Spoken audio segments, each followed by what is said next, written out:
Oh. Avengers are back! Makes sense.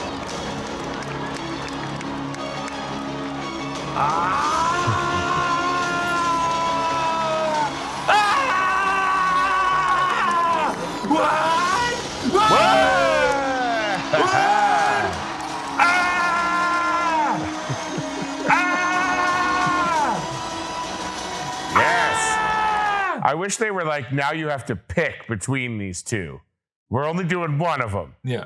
Left or right, A or B. And then it turns into a Squid Game scenario where, like, some people have a really hard waffle thing to cut out, and some have to only cut out the letters of Secret Wars instead of Kang Dynasty. Yes. It's more letters. It's harder. I like it. Welcome back to New Rockstars. Avengers Secret Wars is our next endgame, so which Marvel heroes will return to fight? Oh, wait a minute. Isn't this Wookieeleaks, a Star Wars show? Yes, it is. But this week, the Comic-Con news was so huge that Secret Wars, such a sprawling crossover event that just for this week, the MCU has mounted an incursion into the Wookieeleaks universe. I'm Erik Voss, and with me, here to discuss all this, is Tommy Bechtold. Yes, we secret invaded Wookieeleaks. There's been, maybe I'm a Skrull. Maybe I've been a Skrull the whole time, and I've been subversively trying to turn this into another Inside Marvel, because I'm jealous. I'm jealous of what you have with MT. But maybe it's just a week off of Star Wars. It could also be that. Hey, maybe we'll just start talking about House of the Dragon. I mean, Tommy, you were able to see that early last night, so you have all the details. I enjoyed it. I'm not allowed to say anything about it, but if you like Game of Thrones, and I think you do, let's just say it's a crisp drawing of a horse, if I may draw a comparison to a popular Game of Thrones meme, in my opinion. Yes. So this week, Tommy and I are going to explain what Secret Wars is, how we are going to get there, what the MCU version will look like, and then in the second half of today's show, Tommy and I are going to do a little draft of our top 6 Marvel heroes to lead our side of the Secret Wars conflict, on our side of the no man's land, on our side of the Shield, aka the living embodiment of the thing of Ben Grimm, who we're gonna send to talk down Ben Grimm into lowering those shields so that our Doombots can destroy the other zombies. None of that makes sense to you yet. Don't worry, in a couple minutes it'll all make sense. Yes. But no one wants their universe or their incursion point of their universe, their section of Battleworld to get erased. It's not gonna happen to you. It may happen to your friend. Look to your left, look to your right. Someone's losing. Peel down the middle and take a bite because we're going bananas, go bananas. We're going bananas, go bananas. Here in this episode, peel Secret banana, War. peel banana. All right, Tommy, what are we discussing in this episode? Erik, I'm gonna cross over. I'm gonna incur right now. What the fet is Secret Wars? And what the fet will the MCU version of it look like? I will try to find a way to work Star Wars into this, I promise. Yes.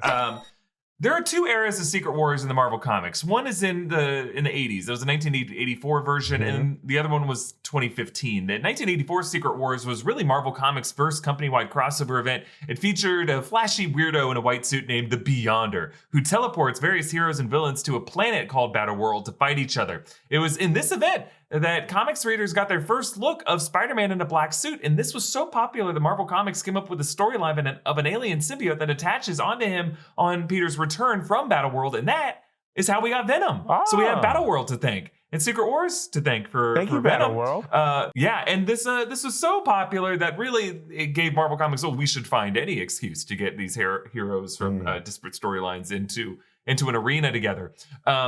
But really, it seems like the version of the Battleworld and Secret Wars event that they're bringing into the MCU is John Hickman's run from the 2015 era. I don't think they're going to do the Beyonder version, but we may be wrong. It just seems like that is the more popular storyline that Marvel and the Russo brothers at least mentioned for being bigger fans of. Now, we don't know if the Russo brothers are going to direct this one. It sounds like, according to Kevin Feige, they're not. But we'll find out for sure at D23, we think. So this 2015 event was the result of storylines like Time Runs Out. This is the era in Marvel Comics when incursions were beginning. Black Panther looks up at the sky over Wakanda, sees a big red planet looming down, and he begrudgingly gathers the Illuminati, even though he hates Namor. And this is where Reed Richards explains what incursions are. It's essentially the same speech that John Krasinski, Reed Richards, gives to Doctor Strange in Multiverse of Madness, but without helpful textbook illustrations of two worlds coexisting and one getting incurred. But during this time, Victor Von Doom and Stephen Strange and Molecule Man were working against the Beyonders. This is a different race in the 80s, dude, to try to save the multiverse or to prevent it from being destroyed, but they fail. And so what happens is Earth 616 and Earth 1610 collide. So at this point, up in the Marvel Comics, people knew the Earth 616 universe is where Peter Parker, Spider-Man, where most of the events take place.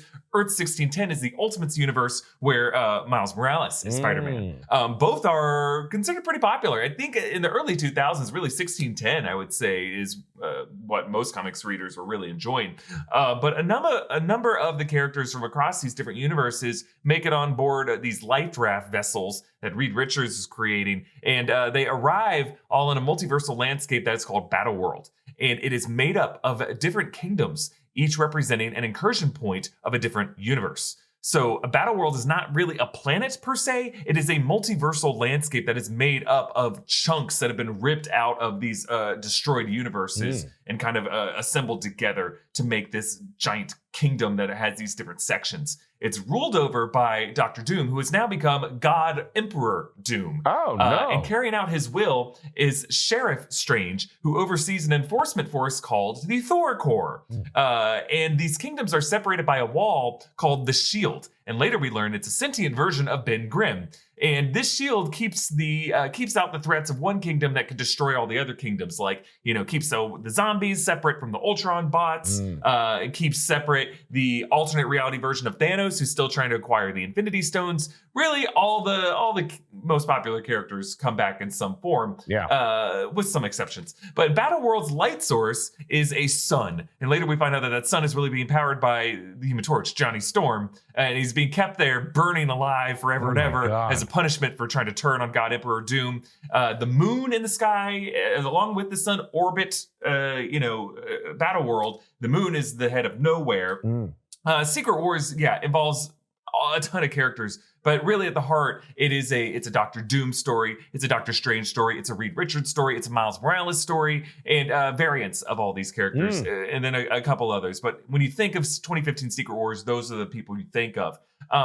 Now, how will the MCU version of Secret Wars be different? Well, for one, it looks like Kang will likely be the villain, not Doctor Doom. The fact that Kang Dynasty and Secret Wars are being currently scheduled to come out in the same year suggests that they're part of a two-part event, the way Infinity War and Endgame were a two-part event, and that they're going to both be dealing with the same villain. That's not to say Doctor Doom's not going to factor into it in any way, and Doctor Doom's probably going to show up either in Phase 5 or Phase 6 of the MCU, maybe even sooner. But I don't think that he is going to lord over it the way that God Emperor Doom did in the 2015 comics. In general, when it comes to adaptation, it just helps to look at how Marvel Studios adapted Infinity War and Endgame from the Infinity Gauntlet storyline, just to get a sense of what their cinematic priorities are whenever they do these things. So Infinity Gauntlet, Thanos' motivation was to impress Lady Death, but in the movies, he was more of an eco-terrorist obsessed with universal balance. So really, I would expect the villain of the story to be less overtly evil and instead be more motivated by a sympathetic cause. And Tommy, what do you think Kang's reason for doing this might be?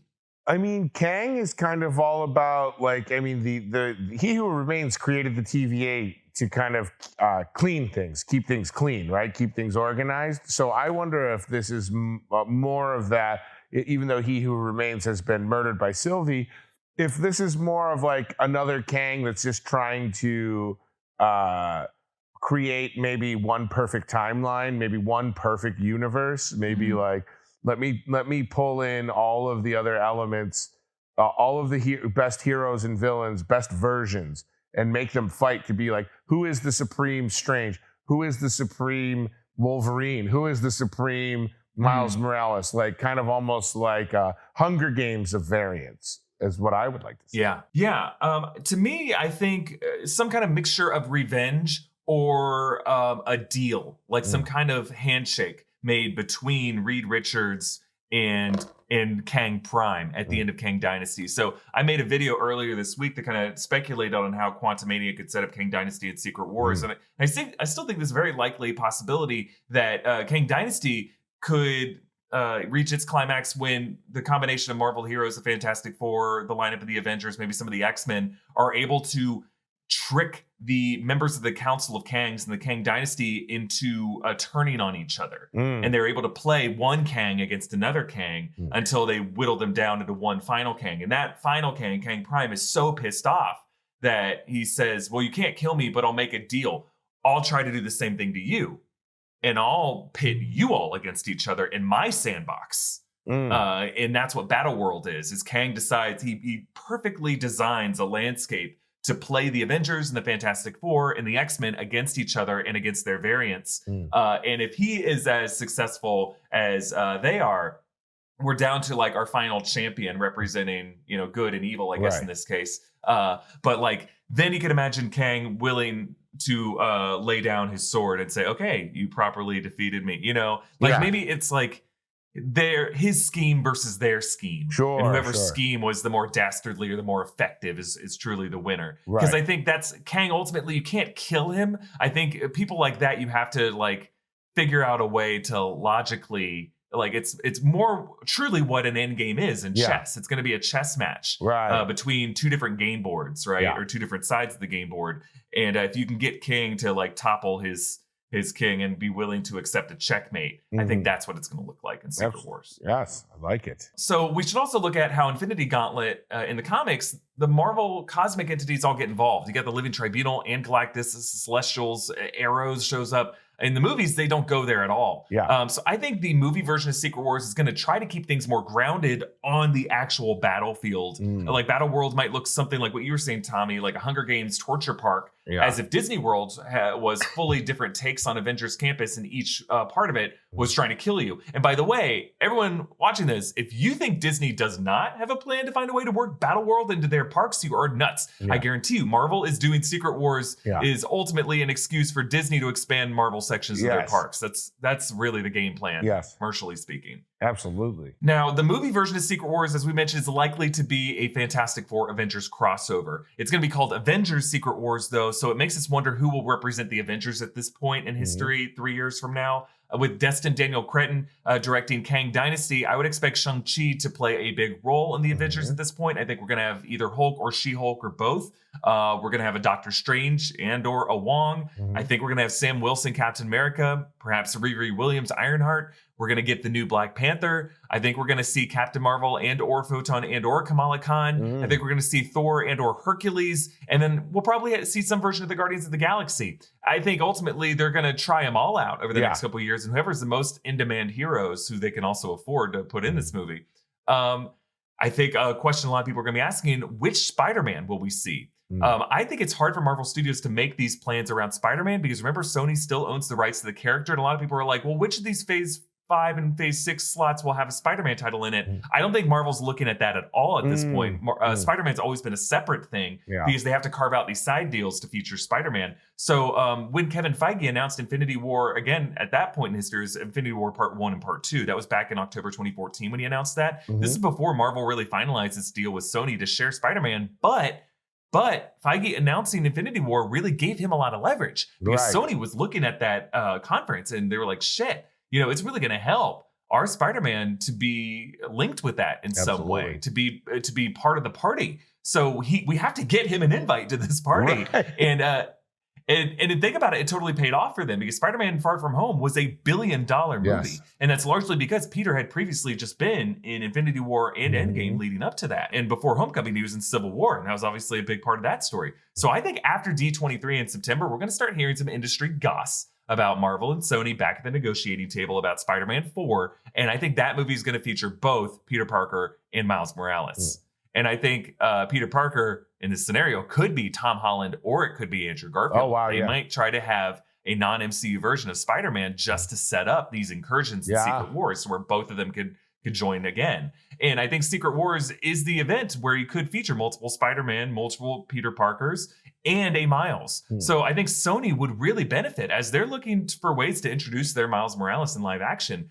I think they're going to really hope that they can find a way for all of them, even if it's through the multiverse, to still find a way to link it to the MCU. And I think we're going to have at least a Peter Parker and a Miles Morales in Secret Wars. It's just too good of a deal for Sony to not include them in these events somehow. Now, we got to talk about the X-Men. Yes. Secret Wars 2015 is not much of an X-Men story because this was still the era of Marvel Comics when Ike Perlmutter didn't really allow new X-Men comics to be written since Fox owned the film rights. Cyclops does play a role in Secret Wars. He merges with the Phoenix Force, but the MCU Secret Wars, I think it's absolutely an opportunity to bring in the X-Men, incling Deadpool. Yes. I think this is exactly the kind of plot where Deadpool would totally fit in and make a ton of sense to be included. And I'll leave with the speculation point of past actors, because this is a multiverse story. Marvel Studios can use this opportunity to bring back past actors as cameos, from Robert Downey Jr. and Chris Evans from the Infinity Saga to actors from the past X-Men franchise, like, James Marsden or Hugh Jackman or Ian McKellen. I want to ask you, Tommy, what expectations, how many of these past actors do you think could make it into Secret Wars? I mean, the thing about it is, I never in a million years when Infinity War was announced that I think we were going to have. I remember that announcement where they're like, the following actors are scheduled to appear. Remember? And it was like 40 and you're like, oh my God. Yeah. I think it's going to be twice as big. I mean, I don't know. I know it's hard to wrangle in, but a lot of these characters need no introduction. So it's like they can show up, you could show up with the Fox, 2001 X-Men with like Marsden and Hugh Jackman and all of those guys, and everyone would know who they were. You could also show up with the, first class X-Men. And I mean, I know that they kind of merged, they apply those are all in the same universe. So maybe you'd have to kind of pick and choose there. But my expectation is that it's going to be bigger and badder than Endgame. It's going to be like, this huge event that I think the structure of the Secret Wars and the battles is what will organize it and not just make it this chaotic, huge on-screen splash page of like what's going on and what's sorted out. So I think the fact that we will have, whatever the structure of whatever Kang's or presumably Kang's, not for lack of a better word, his gambit or his playing board, his whatever he's got on his chessboard, that'll allow us to kind of compartmentalize the different characters. So yeah, I'm expecting to be blown away, basically. Yeah. I think the what I'm most excited about for Secret Wars is I think it will feel like Endgame, but with the kind of risk-taking and reckless abandon that Infinity War had and that Act 2 of Multiverse of Madness had. Yes. I think we're going to see a lot of characters killed off in really insane ways. Yeah. I think this is the story to do it. I think could be a really brutal film. Yeah. And in some ways, like, I don't want people to take this the wrong way. I think Endgame was a pretty limited film in scope, which it sounds like an insane thing to say. But like, the time heist could have gone way crazier. The final battle could have gone way crazier. In many ways, Endgame was bound by this overall objective to make it a farewell to Iron Man and to Tony Stark. And so much of the runtime of that movie was really just about that. Yeah. It was in some ways bigger than the conflict against Thanos. It had to be like a send-off to the Infinity Saga and to Robert Downey Jr.'s roles and to Chris Evans' contribution. Like, it had to do all these specific things. And honestly, with Secret Wars, I don't think you need that. It can just be like a terrifying blood fest for 2.5 hours. That just like where Marvel is just making concessions and deciding who's going to be the future of this, and just really giving you fireworks. Yeah. And some people might say that's not as good of a movie as Endgame is because we really like the emotional beats of Endgame. And I agree. I did like the emotional beats of Endgame. I don't think Endgame really needed to be that different than what it was.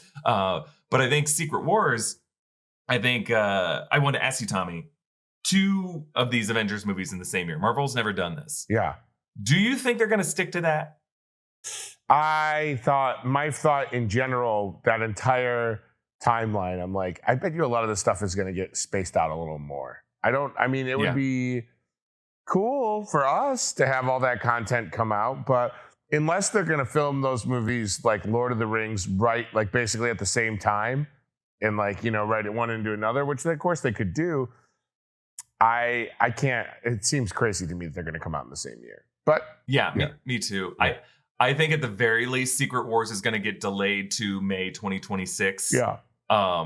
I think right now they're saying that because I think they just want to put something on the schedule Yeah. that they can aim towards. And who knows, maybe they're able to aim toward it. But I think to achieve the casting lineups that they want, to achieve the VFX that they're going to need to pull this off, they're going to need some time. Yeah. And I wouldn't be surprised if they're like, you know what, we're pushing it back.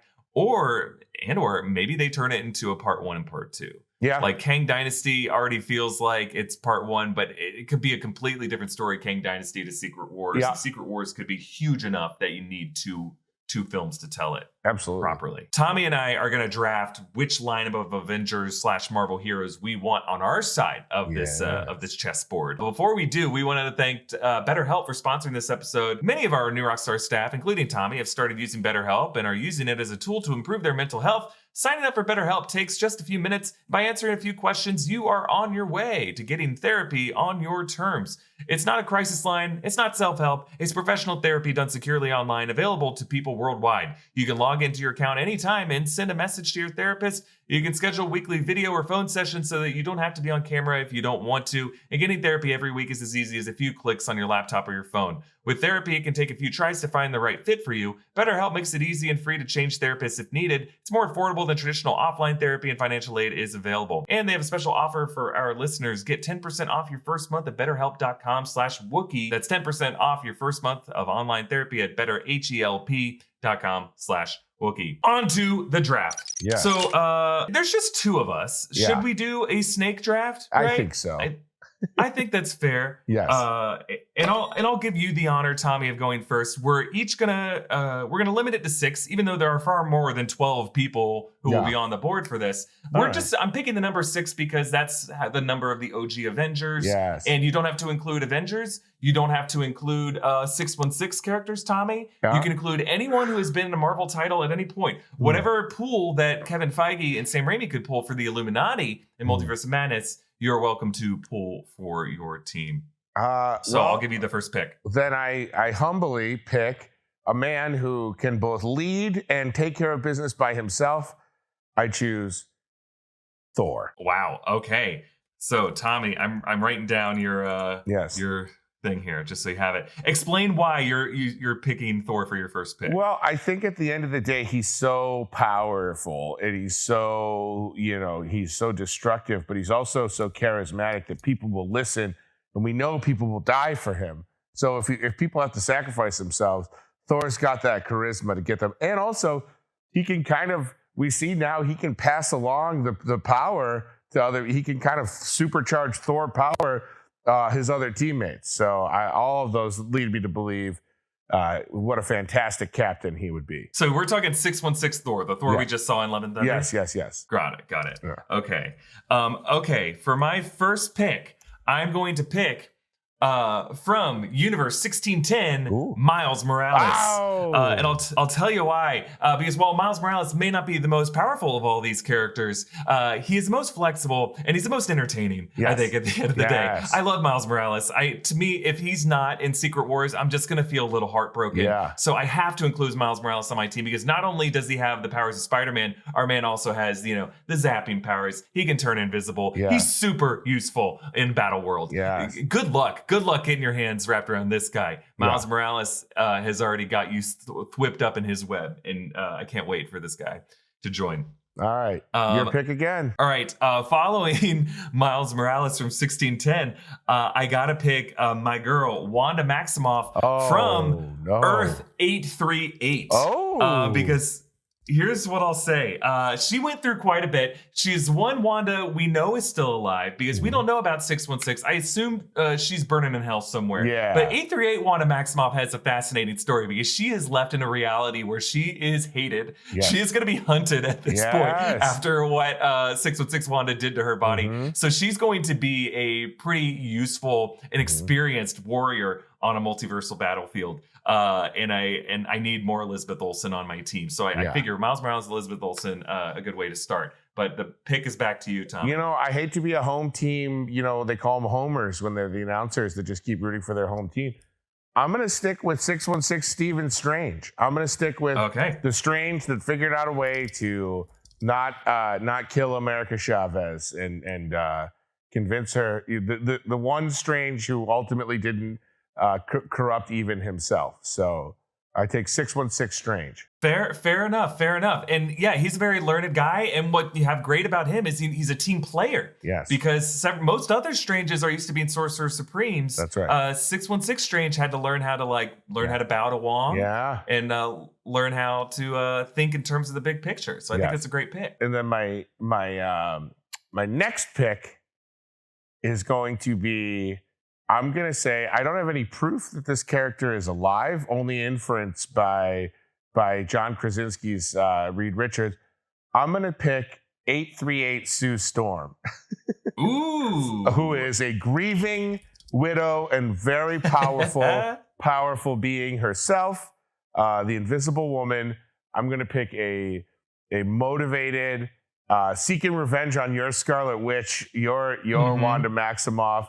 It's personal, and we know how powerful Wanda is, but with the help of Thor and Doctor Strange, I think we can isolate and dispatch of her. So a little gamesmanship on my end here. I think a smart move because her invisibility matches Miles' invisibility. So yeah, I think that's a good pick. Yeah, a really good pick. All right, it's back to me. Looking at my list right now, we have some interesting personalities there, but we don't have any muscle. Yeah. So I'm gonna have to go with Thanos. But specifically the Thanos from which universe? I want to limit him at a point in time because I don't want Thanos with all 6 Infinity Stones. Yeah. I like Thanos with 4 out of 6 Infinity Stones. Okay. When he fought in the Battle of Titan. Yeah. In fact, I wouldn't even need any Infinity Stones. I could take Thanos right at here's what I'll say. I'm going to say Endgame Thanos. Okay. Whatever timeline designation that had, when he still had the helmet on, he still had the blade. Yeah. The one who fought the Avengers in the final battle of Endgame, who came from an alternate timeline, who saw the future from 2014 era, whatever you want to call that. Yeah. He didn't have the Infinity Stones yet, because I prefer my Thanos without Infinity Stones. I think he wants it more. Yes. You know, he's less of this kind of like man at the end of his life who's just like almost a monk. In his mindset. No, this is like a Genghis Khan warrior Thanos. We know he can beat most of them one-on-one. He could beat Hulk one-on-one. He could beat Thor one-on-one. He didn't need the Infinity Stones to do that. Really, it was only, I guess, Captain Marvel and Wanda Maximoff could have had him. But I think overall, he's a pretty useful hand-to-hand combatant with, and he is an Eternal. He's got the strength of an Eternal. So that's my next pick. And then... Now I gotta think. I have Wanda Maximoff as a mutant, so I like that. But I need some brains. I need a thinker. So I'm gonna go with Ultron. Whoa! Your team is evil. Your team is so evil. Hey, or just amoral and thoughtful. You think about that. Sure. You can't call Miles Morales has so much heart for everybody. Fine. He'll keep everyone on the straight and narrow. Miles Morales is a sweetie. So I'm going to go with Ultron. I don't want to say Ultron Infinity, but I want to say the Ultron from What If before when he just had the power of the Mind Stone. Okay. So Ultron plus Mind Stone before he acquired every other stone from Thanos from splitting them in half. Ultron plus Mind Stone. All right, I like that. So I got 2 picks. My first pick is going to be from the movie Logan, X-23. I'm taking good pick. What I like to call an up-and-comer with not a lot of impulse control. If we need someone to go berserker, she's going to be our berserker. But then I also liked your idea. I need another thinker on the team right now. I need another. I have Doctor Strange. But I need someone that can I get you a man that can do both. So I'm going to take X-Men 97's Beast. I'm going to take Beast, Dr. Henry McCoy, both a genius and an absolute unit on the battlefield. Oh, yeah. And always a full unit. Oh, I love the Beast pick. I'm kind of kicking myself for not doing Beast. Okay, I'm looking at the list here. I'm looking at what I need. I have a sorcerer. We don't know if 838 Wanda Maximoff has sorcery. I think I assume that her experience working with the Scarlet Witch has left her with some understanding in the way that like Strange was left with the third eye in his head. Right. So I feel pretty good about sorcery, but just to keep it light and to make sure we have someone who can help her unlock her sorcery abilities, I'm gonna go with Loki L1130. So this is the Loki from the Loki series, not the Loki who died in Infinity War. This is the Loki who we're following. To me, right now, the most fascinating character to follow. I think he's that guy can always slip away from anything. He's great at casting projections. He's still got a little bit of evil in him, but his heart's been broken. He knows when to grasp an invisible dagger and when to let it lie. So he is my pick. And then I was going to pick another one purely for comedic relief, but I feel like Loki does that and Miles does that. So for my final pick, I don't need him because I have Ultron. I'm going to go with, just because I love her so much, Storm, Aurora Monroe. That's a great pick. And I'm going to go with, I'm going to trust the MCU right now and say whatever 616 reboot, they're going to go with Aurora Monroe. They broke my heart a little bit when they said Michaela Cole's playing Aneka. I don't have any problem with her playing Aneka. I just think Michaela Cole would have been an amazing Aurora Monroe in the MCU. Sure. And I don't have a problem with what Alexandra Shipp did in those later X-Men films. I don't need to see Halle Berry come back, but I think there's plenty of directions they can go in with Aurora Monroe, and I'm trusting that one of those Phase 6 titles is going to be a Storm miniseries, because we need a Storm miniseries yesterday. So that's my list. I got, or I'll let you take your final pick. My final pick, was going to be Loki. So you got Loki from me. I am going to, I got to regroup here. You know what? I'm going to go with a heart and soul pick. I'm going to go with a morality pick and also a very powerful mutant in her own right. In honor of Brandon Barrick, I'm going to go with Jubilee, with those plasmoids and that funky yellow raincoat. So are we talking Jubilee from X-Men 97 as well? Yeah. Okay, great. I love your list. I really like your list. I like both of our teams. I want them both to live and be friends. Yeah, I do too. And in fairness, I gave you the first pick. I probably should have taken the first pick because I think now, as we went through it, I definitely had the more strategic option of being able to go back to back there. That's where you want to be in sometimes you got to pick from the heart, Eric. That's why I've never won in fantasy football, because I pick from the heart every time. Okay, so here are our lists. Tommy, on his Secret Wars draft, he has Thor, 616 Thor from Love and Thunder. We got Stephen Strange from the end of Multiverse of Madness. We got Sue Storm from 838, the widow of Reed Richards in 838. X-23, Laura from specifically from the Logan universe. Yes, from the live action Logan. She's incredible. And then we have Hank McCoy, Beast from X-Men 97. And then we have Jubilee from X-Men 97. Pretty good. Very X-Men forward team. Yeah, I was an X-Men kid, so I think I had no choice. It was always in me. And there's nothing wrong with that. You know what? They have a lot of experience in combat. The number of Sentinels this group has had to take down, the Danger Room trials that they have run together. I mean, you got a lot of teamwork. You got some package deals here, right? Like you really moneyballed this, I think. Yeah, that's right. We looked at the advanced metrics. They get on base. Your team gets on base. That's right. Okay, so for my team, I got Miles Morales from 1610. I got Wanda Maximoff from 838. So this is the one who's left over in the living room with her kids. We got Endgame Thanos. So this is Thanos from the 2014 era onward, the one who wants to tear the universe to shreds and start over. Then I got Ultron from What If when he acquired the Mind Stone from that era time. That's so good. I think your team would is kill so everyone OP, else. It's ridiculous. Your team would just go. Your team could just think my team out of existence. Right. I think I think Ultron would just kill the others and be like, I can do this alone.